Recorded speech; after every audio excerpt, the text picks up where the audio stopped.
What if your private practice was a space for your healing and growth too? What if we could move our practices from a stress-driven business model to a practice that grows as we thrive? What if we become courageous leaders and agents of change through our practices? Join us as we explore the journeys of inspiring psychologists who are healing through private practice. Hello and welcome to this episode of Inspiring Psychologists. And in this episode, we are talking about growth within our practices. And when I'm talking about growth in this sense, I'm not just talking about the kind of financial growth or the number of clients we talk about. What really strikes me is how private practice can shape our personal development and kind of what it means for adult development, how it helps us to grow as adults. And so really this episode is about exploring the developmental opportunities that private practice offers and, highlighting stories of personal growth and transformation. And joining me as co-host today is my friend and colleague, Jeanette Fegan, who is the self-worth psychologist. Jeanette, what interests you in this topic of how private practice helps us to grow and to transform as adults, the ways in which it challenges us? I guess from a professional, personal perspective, it's how it's helped me. How sometimes I can feel stuck. And I suppose I'm interested in, am I the only one that feels like this, or do other Right. therapists feel like this as well?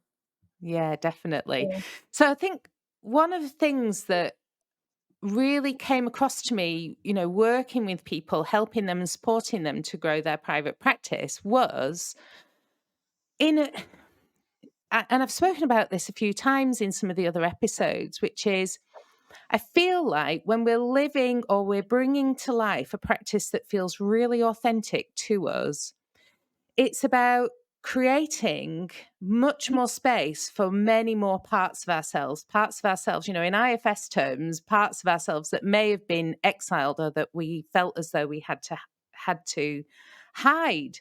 And then, you and I had a conversation about this episode before we started it, and we were talking about Keegan's adult development model. Now, I've literally just been reading it off the internet, so I'm no expert in adult development models, but I was looking it up, and this author was talking about how adult development kind of speaks to the topic of defining what we want and clearly communicating those wants to the people we care about. And also this topic of being self-authoring, like living our lives in ways that fit with who we are and what our values are about. And I'm like, that's private practice all over. So, when we are validating ourselves through how we show up in work, that is something that also helps us to develop and grow as adults. So I'm really excited to welcome two guests today, Dr. Louise Hall and Dr. Jenkins. And Louise is a counseling psychologist and Kate is a consultant clinical psychologist. So welcome to the podcast, both of you. Thank you so much. Thank you for having us, or me, should I say? Yes. Yeah, it's a pleasure to have you here. Thanks for having us. Pleasure. So I would just like to start by asking everyone, and if it's all right with you, Louise, if I'm going to come to you first and then maybe Sure. to Jeanette and then to Kate, just for a little bit of a story about how you got into private practice, why you got into private practice, and what this topic of adult development means to you. Okay. Yeah. I mean, I could probably talk. You have to tell me to, narrow it down. If make hand gestures, no, don't stop. worry. Yeah, time out. I just love when you started talking about IFS and I've IFS terms and parts of us that are in exile, and I think that kind of really mirrors my journey in private practice. And I think that I've had a secret, almost like it's not been a secret, but it feels like it's been like a small, tiny secret private practice. Yeah. Like I haven't kept it secret. I just have to say that. But while I've been doing the real work, working for the National Health Service, or I work for other things, that other companies. And I think that like there's part of me that I felt like they're not okay. It's not okay to be this way. And I think that's just partly how I've grown up and my family culture, and also, the culture in general. Like you gotta be like stable. You gotta go to work 9 to 5, and you're gonna fill your day with all this very important stuff. And then I have a part of me that's a bit like, oh, well, what about this? And on this, I'm curious about this. And could I go here? And can I, that's interested in a few things. And not that it's not okay to be interested, but I think that there's a part of me that was in Excel that felt like that's just like flaky. That part is not okay. You need to keep that in check, because nobody's going to want to talk to that kind of person. Yeah. And then at some point, the journey, I worked in the NHS, and I worked with some really, really good people. But I started to, there was a lot of talk about me taking on more senior leadership roles. And I was just thinking, I could do that. And then there was a part of me that just felt like it just crumbled inside. It just felt like, it felt so sad.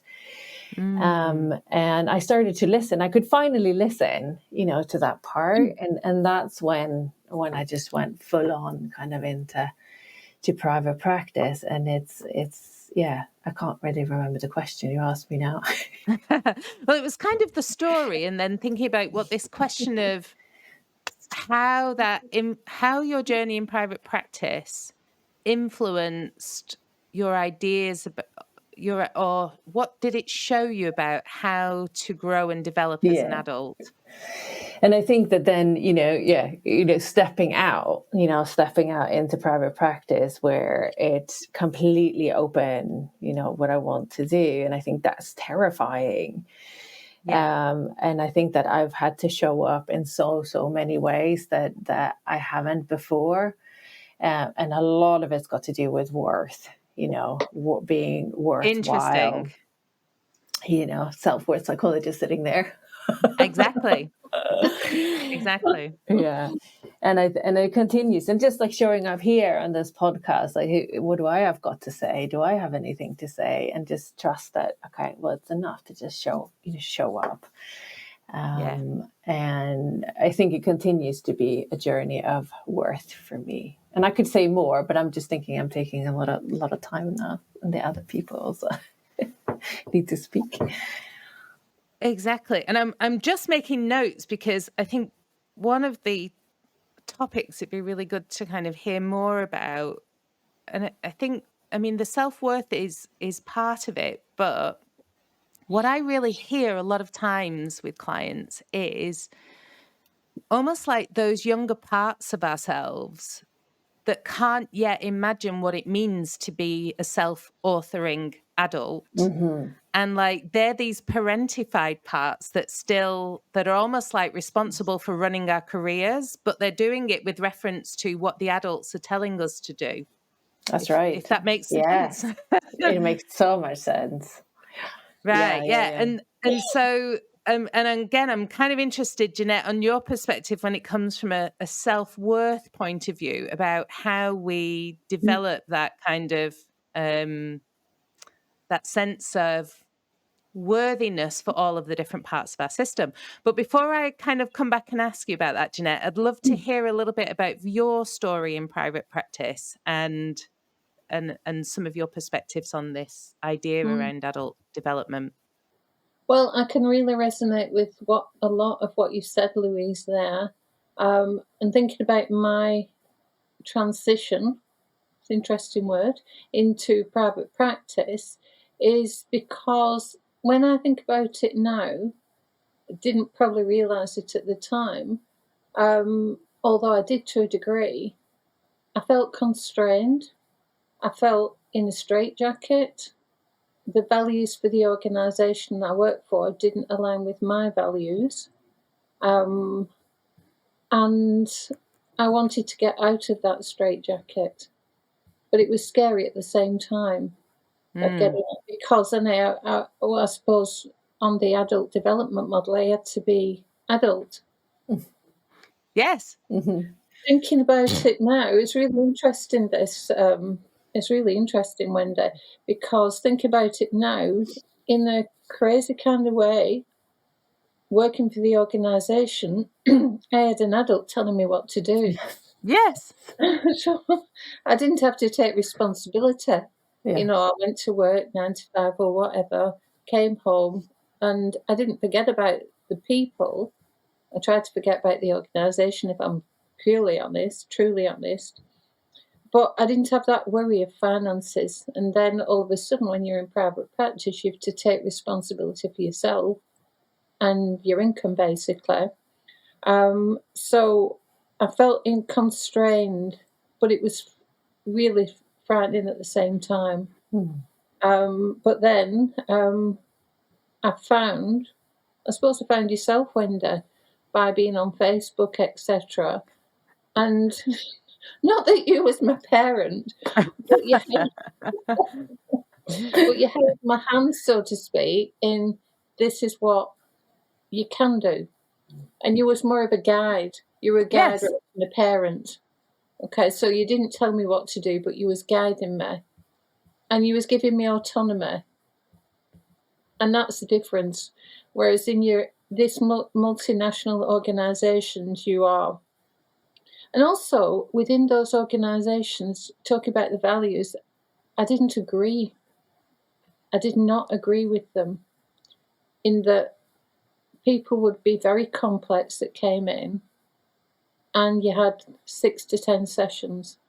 And to me, it's like the client will be coming in for kind of an operation, so to speak. You're opening them up. And was it ethical to open them up with only those sessions? To me, it wasn't. So it really didn't align with my values. And that's and I never regretted it. Never regretted it. Yeah. Yes, it's scary. Yes, there are challenges, but I wouldn't go back. Yeah. Thank you, Jeanette. I want to bring in Kate, if that's all right, because I know, Kate, you have a journey that's still in process when it comes to kind of moving from one context to another. And just tell us a little bit about your story, please. Yeah, really fascinating. I just found myself nodding along there. This parental model is fascinating, isn't it? Because I'm 20 years NHS through and through. And similarly to Louise, I just reached the point where I was in line for the senior role in our organisation in psychology. And it was one that I wanted. I really wanted it. And I had a lot of encouragement, a lot of validation of that from a huge number of people in the organisation. It's a big acute hospital. So I was ready for it, and I jumped through every single hoop, and then I didn't get it. And God. I was made to, and someone external got it, interestingly a man. And I was made to feel very childlike by the feedback I was given. And when you felt like I'm 46 3/4 sort of thing, I was really, really made to feel put back in my box a bit. Gosh. Despite all of my hard work. And I felt really let down by that and really belittled and felt very childlike and told off, just what do you think you're doing playing with the big boys? Come on. You're not grown up enough for that. And I'd always had a little bit of private practice, interestingly, from the doctors, the surgeons, mainly through the hospital where I worked in their private practice, sending people to me for pre-surgical assessments and things like that. And I just thought, what would that look like if I just start poking my head above the parapet. And I've got a lot of friends and networks and people who are working in corporate settings. And a lot of my NHS work has been in staff wellbeing and people talking about resilience training and things, which I've been doing for years in the NHS with great feedback, saying, do you know what? The companies need this too. I thought, but that's not sitting in a room talking to patients. And what does that look like then? And I think for me, what's fascinating is full circle for me, because I actually did a business studies degree. I was fully intending to go into a corporate world, but I combined it with psychology to make it a bit less dry and ended up going full clinical psychology. And now I'm in a position where, although I'm still working for the NHS, I have said I am not taking on responsible roles. I will turn up, I will do my job.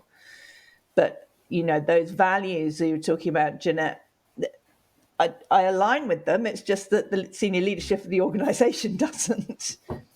And actually, I feel a little bit like I've been gaslighted for the last 20 years, that I've been told you need to do over and above your hours. You need to put your heart and soul into this. You need to be caring about this more than you care about yourself, because what about the patients?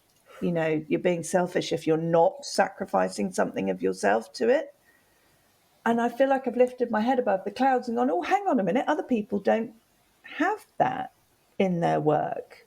And maybe I am that adult who can step into these shoes and be taken seriously at a senior level, because actually I am at that senior level, and I know I am. And to get out of, it sounds extreme, but I felt like a sort of abusive relationship, really. Yeah. And to put my head out and go, oh, do you know what? I am worthy. I have got something to offer. And it maybe isn't going to be sitting doing therapy with people. And interestingly, as I said, full circle, I'm now I'm having some conversations with a company, interestingly, with my brother. So sibling sort of, where he and I have always sort of thought the other one was 12 and didn't have anything to offer. Yeah. Now we're both building each other up and saying, no, we're both really interesting professionals here and working together, and maybe going into a sort of business environment with one of my siblings, which my mother thinks is hilarious because we've never been able to agree on anything for the last 4 years. That's So amazing. really developing that adult me to be saying, do you know what? Actually, you are far more worthy than that organisation was making you feel. Yeah. I remember, I don't know if anyone else has read this blog post by Dr. Libby Nugent, who is a British clinical psychologist, but she works a lot with myths and fairy tales. And she wrote a really beautiful article about the NHS's death mother. And death mother obviously is like an archetype of pretty much a toxic parent. And what I hear in so many of these conversations, and I don't think, I mean, we can blame NHS, we can blame other public sector organizations, but I think a lot of bigger organizations, for whatever reason, have or kind of almost offer toxic parental relationships, and we kind of somehow transition from being teenagers and young adults into just remaining kind of in those relationships. And I'm another one who never thought I would run my own business. I never envisaged that I would then support other people to run their own businesses and go on this other kind of journey. Jeanette, I noticed that you unmuted yourself because I think Kate said something that really resonated with you at a point. I'm not sure it was. I was coughing as well, so I might have just. But all of what Kate has said, and all of what Louise says resonates with me, and I think there's a lot of similarities. And that abusive relationship, I can definitely resonate with that, because God, was it abusive? Right. And Yeah. I really, really felt stuck. And a lot of the people around me I didn't feel were supportive Yeah, because that's interesting. they When the people around you aren't supportive of you's flying the no, nest. yeah, but they weren't supportive whilst I was in there, because Right. I think they was also frightened, Yeah. because unbeknown to them, they was that child in that relationship. Yeah. And I think taking responsibility for myself is that maybe it felt safe in some way. Maybe for me it felt safe. Maybe I needed that at the time, but don't need it now. Mm. And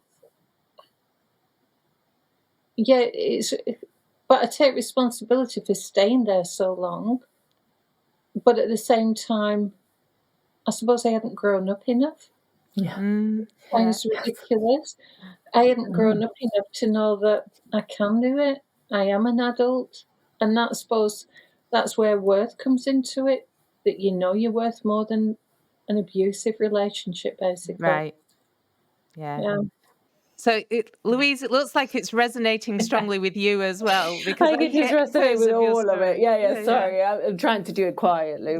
No, But please go ahead. well, I guess I like ways to talk about the death's mother, and I think I can't help but obviously thinking about my life and also about school, and that Right. school is also death's mother a lot of the time, and I think we go from Yeah. one death's mother to the next, and Yeah. we think, like, just so you're talking about abusive relationships, we think that that's normal. It should be Right. this. We don't know. And I guess it's really difficult to wake up from that. It's really hard to wake up. And I'm a home educator. I live in Devon, so I'm one of those people. So that, when and it is a reason, we took my daughter, for example, out of school, who now is 12, because it was really, really hurting her. But when you come out of school, there's something called deschooling. Oh, Yeah, I don't know right. if you heard of that. Like, No. you basically need months on end to deschool, like basically cleanse yourself of the system, to then realize who you really are, what your interests really are, what you're Mm. curious about, what is it that really you long for, and what you want to learn about, and how you can tune into your own kind of body, and how do you want to learn, when do you need to rest, when do you need to be active, and they say you need, like, I don't know if the science obviously is correct, but they say you need like a month per year you've been in school to kind of de-school. I think it kind of keeps going, but I'm thinking coming in completely kind of quitting the structures like the NHS or other kind of companies that you have to work for, and being in private practice is a period, for me, was a period of deschooling. It felt really confusing. It felt overwhelming. It felt liberating. It felt I felt fearful, and I thought, well, how am I going to be able to do anything? And one part of me, like my left brain, right, who wants to organize things or get things sorted, wanted to kind of replicate in some ways what I was doing in Yes. the NHS. So let's have like so many clients every day, and just uh, and then and like you were saying, I think, Jeanette, it was like feeling really, like, I felt like I can't do this. Like, I don't know if I should even be a psychologist anymore. Like, I might Yeah. not be meant for this job or this kind of position.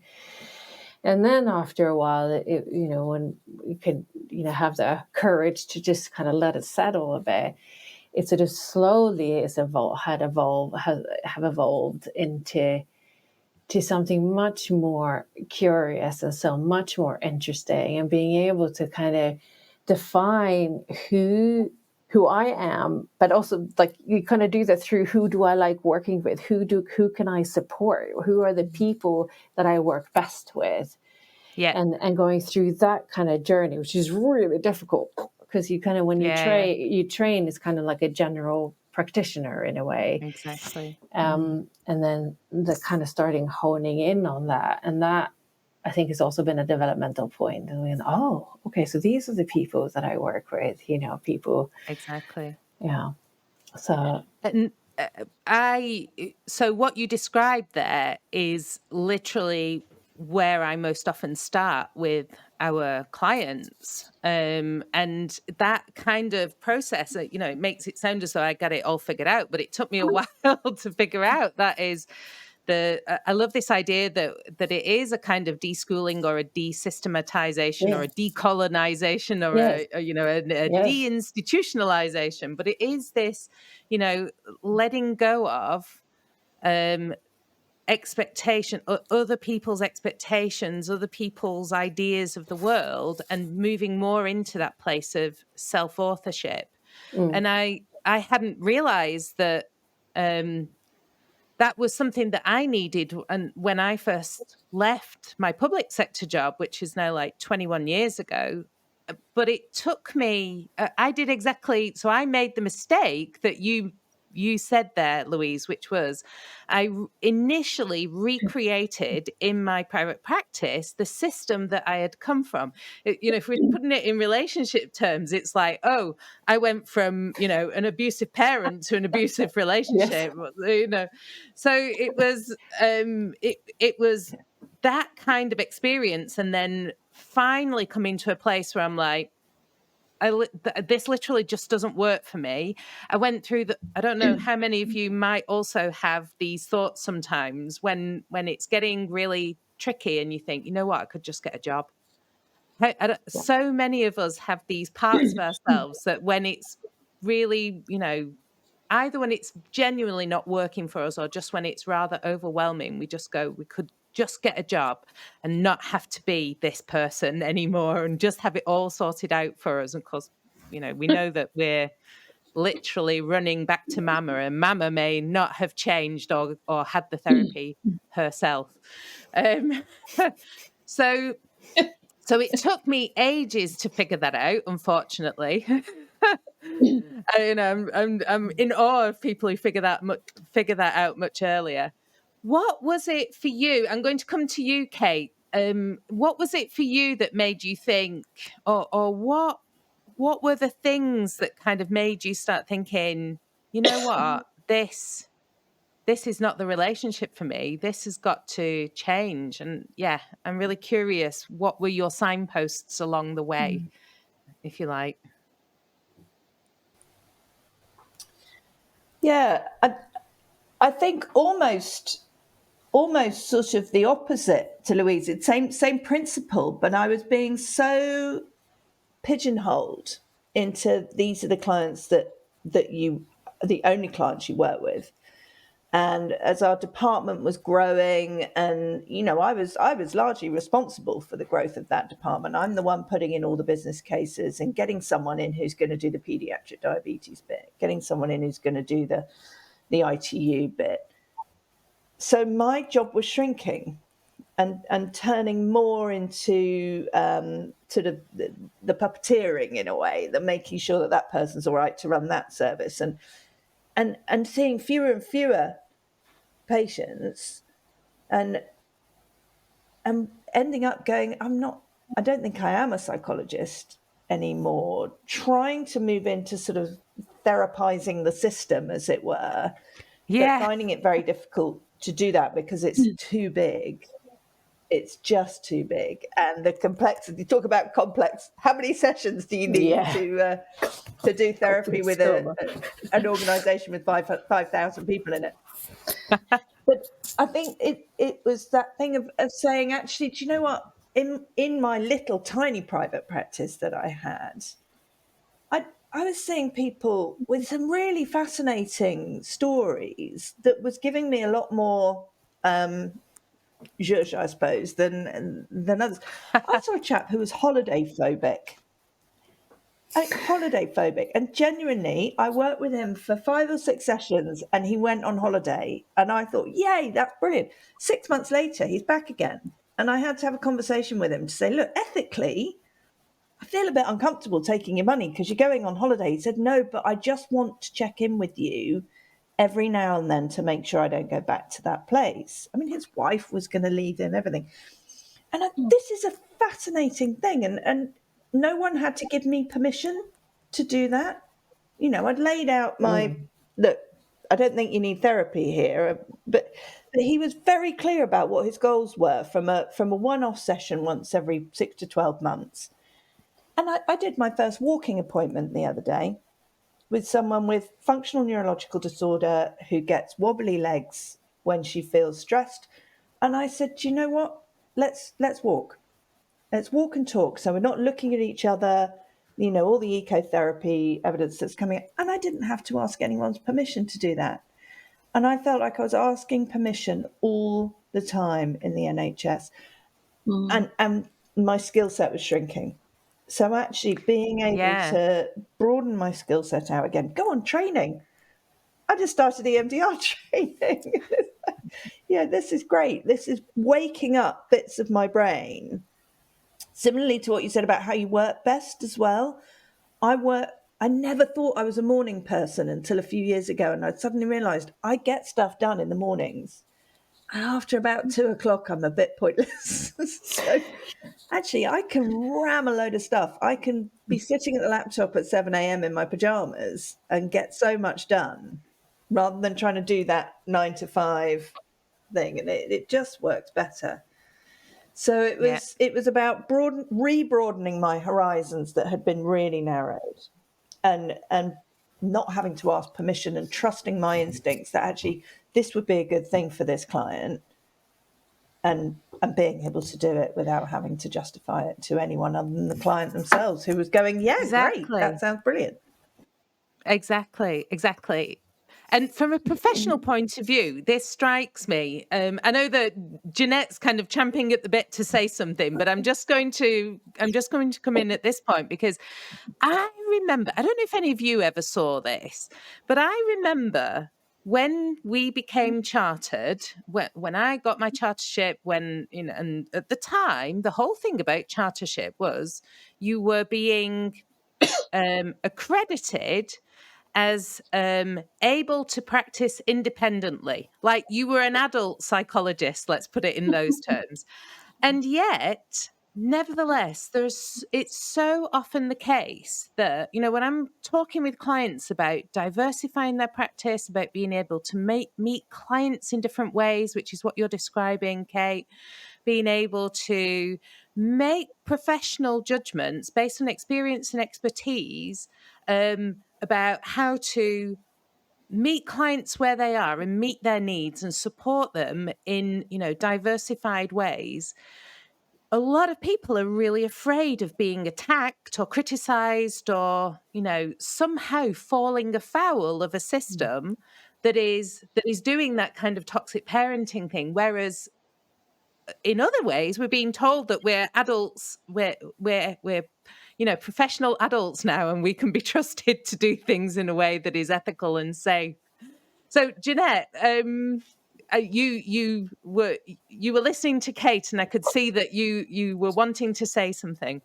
Yeah, well, it's I've thought about it before, but it's when you said your brain was waking up, Kate, and it's like it feels like we've been in a long, deep sleep all these many years, however many years for each individual of us. And obviously, the brain, I will speak for myself, isn't fully awake yet because there's still parts that aren't comfortable in showing up in certain situations. But it's like, I suppose, if I think about clients, it's like clients come to us and they've been in a long sleep and they still are.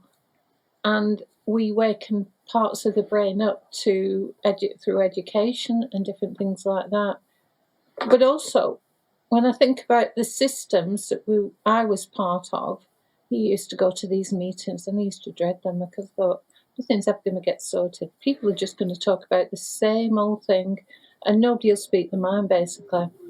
I usually did, and probably that's why I've come unstuck sometimes, or most times. Yeah. And if you speak up, it's like being in a family.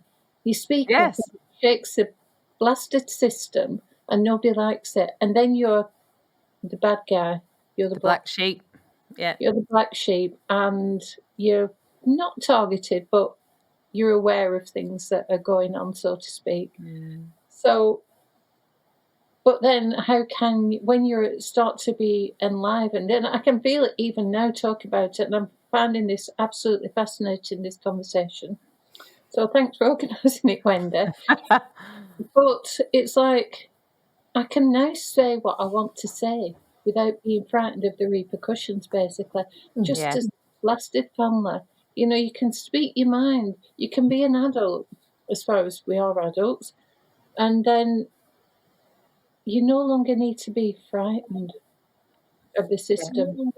So, Exactly. Exactly. Louise, I want to thank you, Jeanette. Louise, I wanted to come to you as well to just also ask that question about what were the kind of signposts and the signals along the road to, to knowing that you needed to make a big shift. Well, I saw that question and I've been thinking about it. I think there's been loads of signposts that I've been ignoring for a long time, like a little bit what we've all been saying. We just kind of do this is what I'm supposed to be doing. And I think for me, it's been about, I think there's a part of me that knows that this is what my heart longs for. That's my desire, Yeah. but I can't have that. And so I think there's been several points in my life when I could have gone into private practice or have my own business. But I haven't, out of fear, or maybe I just haven't been ready. Maybe it hasn't been the time. It obviously wasn't the time, because then I would have.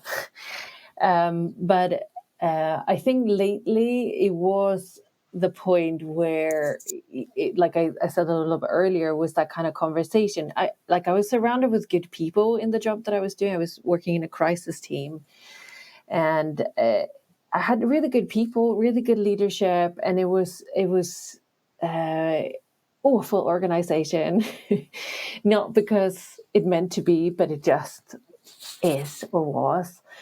And I thought, okay, so if this is not for me, if I can't make this work, then I just have to be in private practice. I have to. There is no other way, I think, for me to feel like I can thrive in my own life, because I could feel that kind of sense of like numbness come in, the kind of restlessness and depression that sets in, okay, so this is life. What's the point? What's mean? I couldn't see the meaningfulness of my life, even though things are really good, like around me. Right. Good kids, good husband, all the good stuff. But and I thought, no, it just has to be private practice. And I can be a little bit acidic impulsive maybe at times, but I just sort of said, no, that's it. By this time I'm done, I'm out, even though I hadn't necessarily prepared what I needed to prepare. So might not recommend that, but it's worked out. It's worked out in the long made run. it work. Yeah, I mean, this morning, I've been skiing this morning. I'm in Sweden skiing. I've been up in the mountains before I came to talk to you, because I can work from here for this time. And, we're going to be in Egypt for a little while, and we can, this zest for life has kind of returned, Exactly. So, yeah. Yeah, and when I think about what thriving means, so the model of I know from a literature point of view, Seligman's model of of flourishing, which is described by the acronym PERMA, PERMA. We could always criticize these models. There's always pros and cons to them. I think one of the additions to it was V, so it became this PERMA V model, and that is basically a model of adult flourishing, and P stands for positive emotions. Then there's engagement, positive relationships, meaning, accomplishment or a sense of agency in the world. And then the V stands for vitality. And those things together, I mean, when I think back to when I was in a job, and also I went back to a job. So I had this experience whereby when we moved back to the UK for a little while, I was kind of looking for partnerships and thinking about how I could get this piece of work that I'd been doing, out into the world and with more companies at the time. And I got offered this job and went back into a job. And I remember one of the first conversations I had with my line manager, and I said, "Oh yeah, so I've got this opportunity. I'm going to be improving my French, and so I've got I'm going to put a thing in my diary on a Thursday morning at 9 a.m. or 10 a.m. because I'm going to just do a French lesson." And he was like, "What? How? What?" And then I started thinking to myself, are you telling me I can't even make a decision to have a French lesson on a Thursday morning now? What's all this about? Like, you're going to get your money's worth out of me. What are you saying? If I really need to, I'll cancel it or move it. But normally this is not a problem. So it just didn't compute to me that in the context of my working life as an adult with 20 years of experience behind me, I couldn't any longer make a decision to have a French lesson on a Thursday morning for like half an hour or an hour. I'm like, this don't work for me. Anyway, I resigned within 3 months. Yeah, so, I get that. Yeah. Yeah. And for all the joy of being in a team and all those other wonderful things we get from being in workplaces, just the inability to be able to make decisions for myself as a rational adult was just, I couldn't do it. So I'm thinking about, the question I have is, what have you learned that could help psychologists who are longing for a different way of being in the world? And Louise, I'm going to come to you because I know that one of the things that was very important to you was this idea of being able to move, or of having your personal autonomy and your autonomy as a family and being able to travel and so on.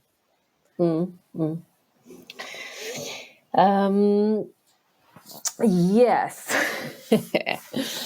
So I think that for me, just like I realized I've got somewhat nomadic blood. I think it's like in my genes, or if you want to call it neurodiverse. Is it like a Viking thing? Or right. I think it's probably a Viking thing, but without the pillaging and the okay. Well, or like the modern day, but I'm just teasing. I know, I'm just kidding. Exactly. And for some reason, that being a psychologist, it's like, ooh, it felt like that's not like the done thing.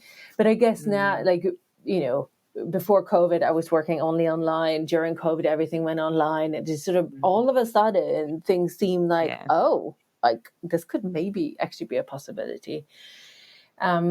So slowly, like listening into, first, I think it was a kind of like an embracing of all my parts. I'm not saying that I know all of my parts yet, but, my inner community, that there is this part that is like curious and interested and wanting to, create, both in terms of my practice, but also like in my life, in my world. I want to world school my kids. I don't want to just home educate my kids. I want to world school my kids. And I think a part of the process has been to really go inwards and noticing kind of the coupling of the protectors and the exiles, if you want to go in IFS terms, but where, that you can't do that. And then like feeling quite a lot of shame for even thinking that, and then kind of going to that part, the shame part, and going, hey, can we have a listen? Can we check in with you? What's going on? And in that kind of finding the truth, which is, of course, I want stability and I want to be stable. I want to be predictable for my kids and for my practice. And it doesn't mean that I'm unpredictable, flaky, unreliable, because I do these things. because I can do it in a really grounded way. So I think a lot of but the way I work, I think, is I need to go inwards, and I need to kind of notice what's happening inside and do that work to be able to navigate what's sort of the right thing for me. And out of that, we have a base, we're Devon based, and I'm UK based, and kind of getting all of those things in order. Can you really actually do this, like legally? Like, is this okay? Exactly. Getting all of that kind of like groundwork laid down, and then being able to just going. I'm Swedish, so like my Viking roots, right? So we've come back here for to do some skiing in a beautiful, beautiful area of Sweden where got roots that go back to the 1700s, which is kind of exciting. Yeah. So that's a part of our journey as well, is kind of getting to know our roots and where we're from, and then we're able to, like I said, Egypt, and then we're going to come back, to the UK. And I think that I couldn't have done that without doing that inner work, and I can only do that inner work with support of other people. And I think for me, like a therapist I've worked with for quite a while, who helps me through lots of difficult times. I have a supervisor, but I also have a marketing person that I'm now working with. And I think, and then building a network of psychologists who not necessarily want to be nomadic, but who have similar kind of values and yeah. So building your kind of tribe from there tribe. as well. Yeah. That the people around you. I love that. Mm. Kate, I want to come to you and ask as well what you've kind of learned from this process that you think could help other psychologists who are longing for that different way of being in the world.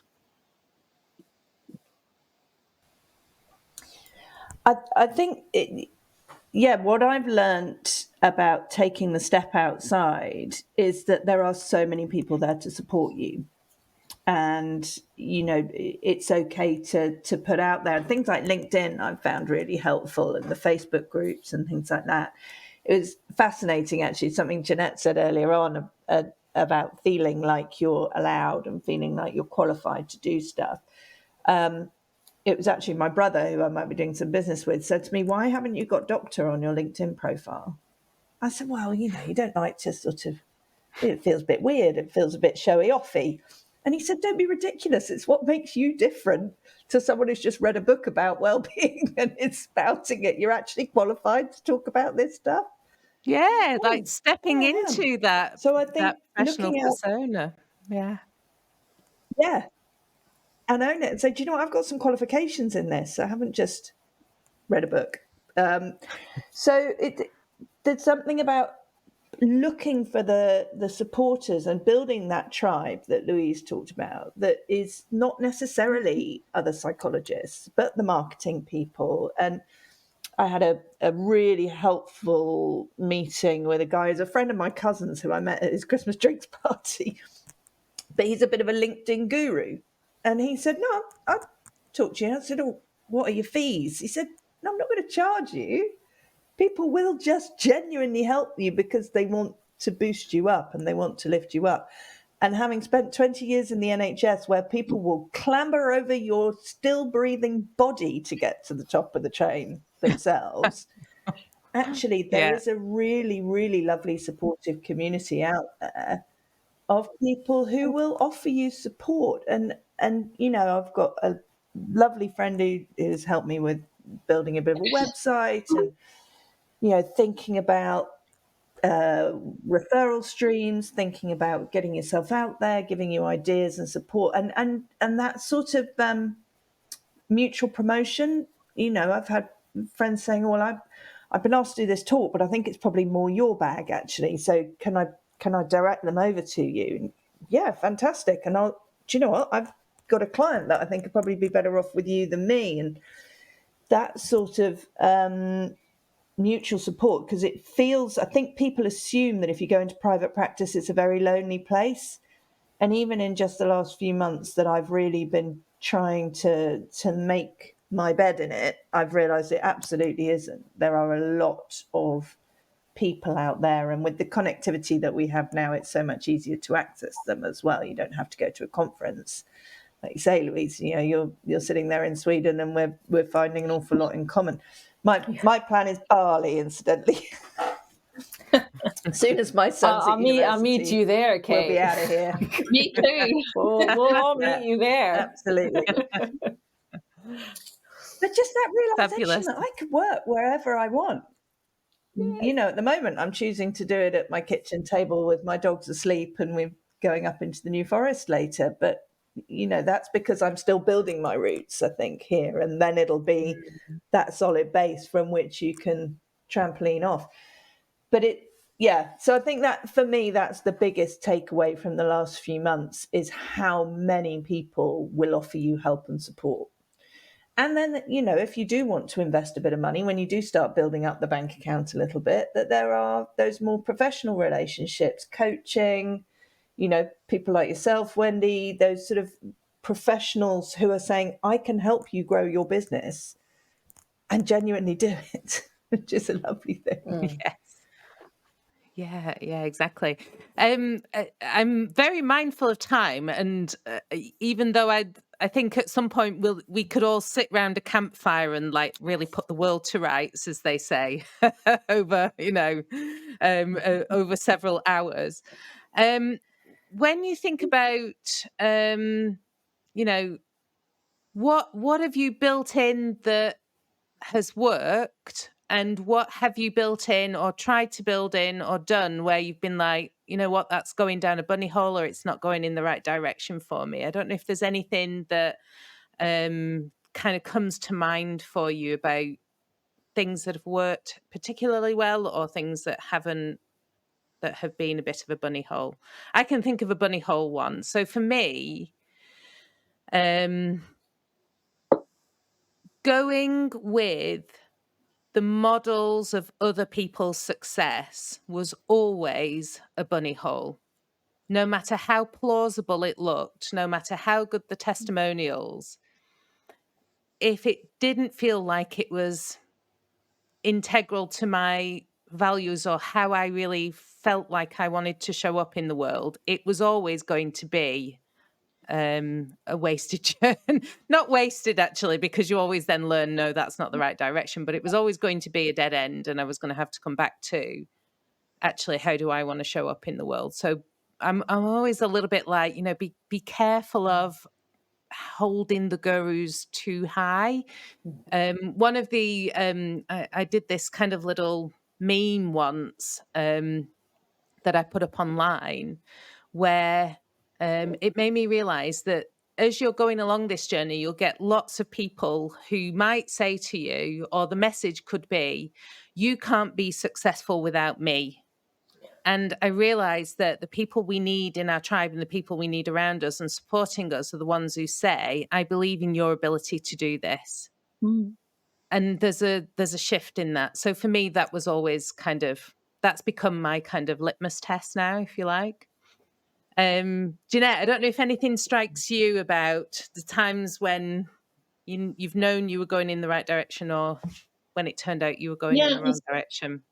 I suppose when I was first starting out, and I didn't have a roadmap, so to speak, and someone saying to me, you need me, it might have resonated with me. I thought, yes, I do, because obviously they've got this shiny website, they know what they're talking about, etc. So I suppose I was initially clambering around, knowing not where to go, basically. And I think it's really, so you get led down, I got led down wrong routes, basically. And I spent money that I didn't need to spend, but I thought I needed to spend at the time. But I think it's really important to be, because otherwise you're replicating what someone else wants, like we did in national organisations. Yeah. But when you're true to yourself, which can be scary because then you're the adult and you're taking responsibility, you're thinking, well, nobody's going to listen to this, nobody's going to want to hear my voice, etc. But then you realise people do, because for the very fact that you're authentic and you're genuine. And when you're like that, when I'm like that, it really comes across, I believe, and people connect with that. Yeah. So there's a lot, there can be fear. That's normal in private practice. But I think it's really important to know that sometimes, yeah, you'll get it, not get it wrong, but you'll, because I don't want to use that word, because you can't get it wrong if you don't know you're getting it wrong in the first, if that makes sense. It's just you're learning. Yeah. It's like you're learning to walk on your own 2 feet, Yes. not having somebody there. And you're taking, and then you take the stabilizers off, and then you'll be able to ride your bike, and then you'll be able to shoot down the road, and you'll be who you're meant to be in the first place. Right, exactly. So, yeah. Love it. Thank you. I love that metaphor as well. It's exactly that, right? Mhm. Louise, you're also nodding your head. For Oh. you, what's been the kind of, yeah. I'm just resonating with it, and particularly that what you're saying, Wendy, and you also, Jeanette, but how when you feel really unsure and scared and unsafe, emotionally, or like I don't know what I'm doing, it's so easy to, even if there's a part of you who knows that there isn't like that one solution, but it's so easy to kind of be looking for other people's kind of structures or ideas or solutions. And particularly somebody's like, oh, I can sort you out. Yeah. In 3 months, you'll be, Yeah. You're like, oh my God, yeah. I mean, there's obviously a part who goes, really? But I think that for me, that is definitely a rabbit was starting to look like a lot like on maybe other people's websites or how they do it. Like that's like when it starts taking a little bit too much time. I think that's definitely a rabbit hole. And another rabbit hole I think is also the kind of self deprecating, like it's on the self kind of, oh, it's not going to work, pitying. Self-pitying that's not going to work for me. Yeah. I'm just like so much more damaged than anyone else. Like I'm specially damaged. So I'm not going to be able to make it. I think that I can see that now, almost with a little bit of humor and a bit of joy, like joy when it starts kind of. It's painful at the time, right? Yeah, but I'm smiling because I'm like, oh yeah, I know those parts as well. But I do. It helps me. There was somebody who said like you're not that you're not that special, that you're so damaged that you can't make this happen in a very kind of compassionate way.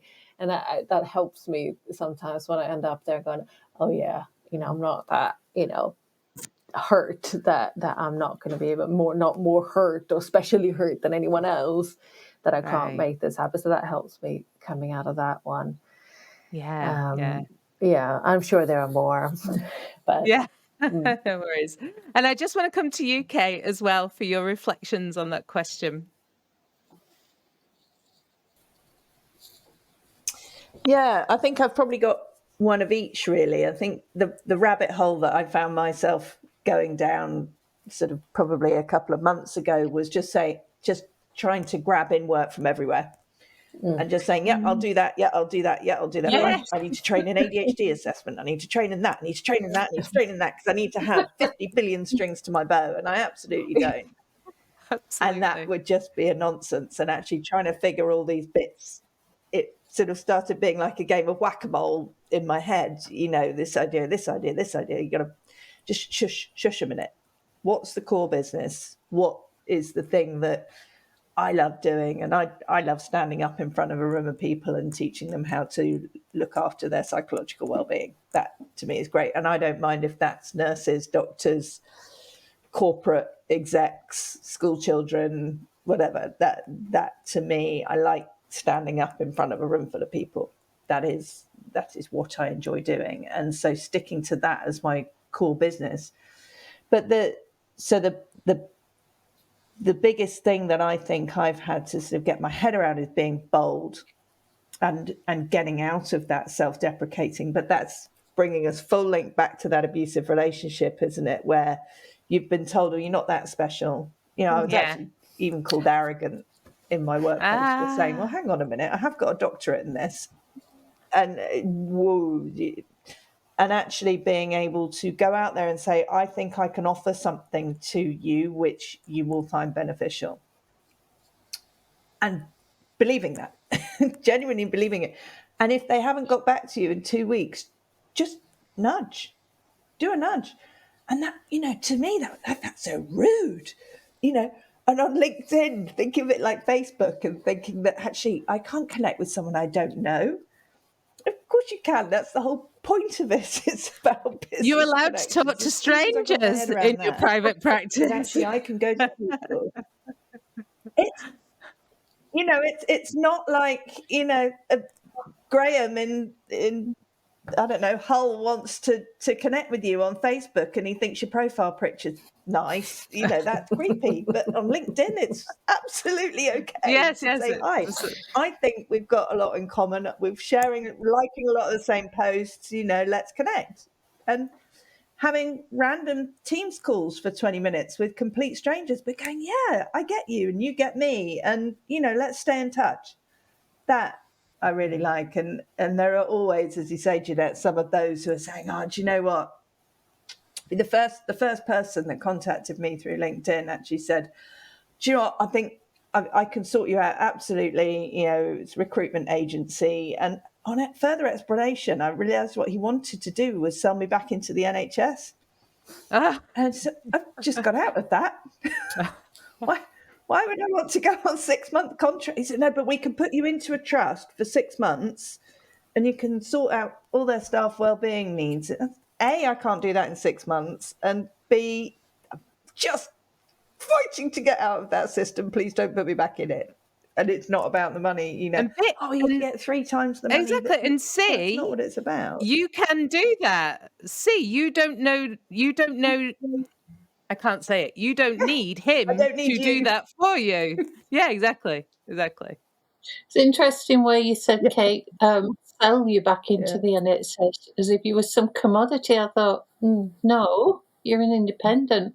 But I get what you're saying. Yeah. And as you was talking before, and when we're frightened, that part of ourselves that's frightened, and it just came to me as we was talking. It's like you're running back home to the parent for approval. See, I can do this job, mummy or daddy. So the organisation is the parent, and once you're in there, you're approved of then, so to speak. But there are conditions attached, and basically that's why you get out, because those conditions are too limiting.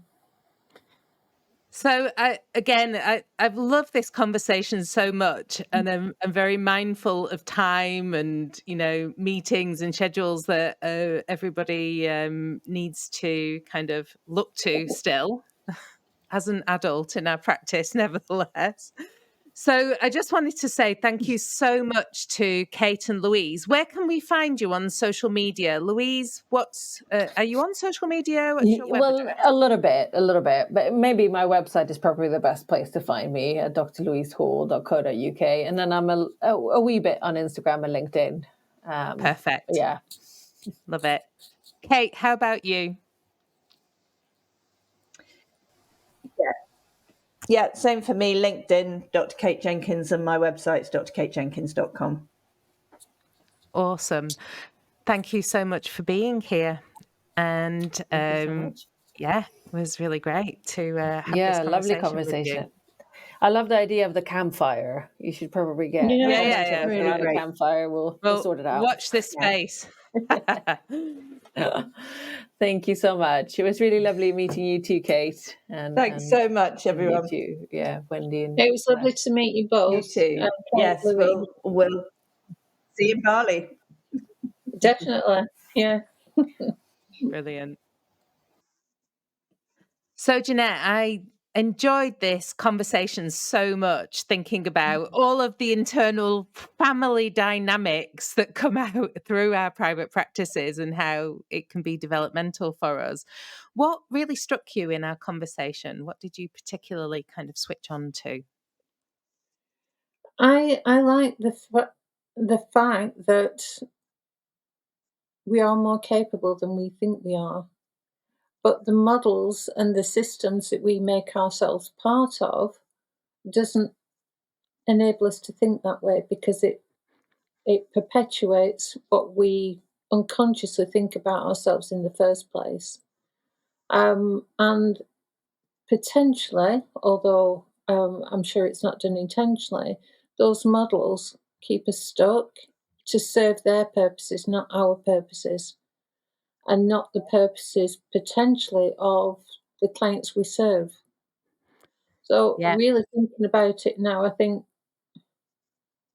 whether it's too strong a thought, is it's our duty, can't think of a better way of putting it, to be aware of our parts so that we don't perpetuate those models of keeping stuck. Yeah. Yeah, exactly. And, we're talking there about the ways in which organizations inadvertently, I think, Mm. we don't necessarily think about how organizations set themselves up to be our fictitious parents. Yeah, yeah, yeah. We talk a lot in leadership about moving away from those models, those parental models, but actually, I mean, it's kind of we could have probably have a whole other podcast about what do grown-up organizations do and how do they negotiate relationships with their employees. But when I think about, these topics today, the thing that really struck me was this whole perspective of self-authorship, like Mm, who is steering the ship? And when I think about that from an IFS point of view, I call it being, you know, I call it working with your inner leadership team. And it's kind of, and I was going to say, I hesitated because I was going to say being the CEO of your inner leadership team, but I don't know that CEO is the right model. I think at the very least, we are the guide who is open and listening to all the different parts of ourselves. And that to me feels more like, if we talk in transaction analysis terms, it's much more like I'm okay as me in self leadership. I'm okay and you're okay. That's what I'm saying to all the mm, different parts of myself in my inner leadership team. And we're going to do this thing together. Um, and so for me, that's that kind of self authorship, self leadership in private practice. And the really interesting thing that was such a light bulb moment for me was how that can scare other people. mm. So, and that would make sense, right? Other people who are not yet at that place That's it. developmentally for Yeah. themselves might Mm, feel scared about that and therefore be more critical, more attacking to keep you mm, down. mm. So, Okay, I'm going to have to leave it there, I'm afraid. thank you, and it's been really, really fascinating, and I've loved it. Really I loved it. I've really enjoyed working on this project with you, Jeanette. It's been great to kind of put this episode together. And thank you to all of our listeners. Thank Yes, you. thank you. Bye. Bye, Wendy. Bye. Have you experienced a toxic workplace or felt drained, disillusioned, or isolated in your practice? Perhaps it's time to transform your professional journey. Our Practice Accelerator and coaching programs are crafted to help you create a thriving practice aligned with your well-being and values. If you're curious about what this could look like for you, visit our website and explore how we can support you in building a fulfilling and sustainable practice. You don't have to navigate this alone. Let's thrive together.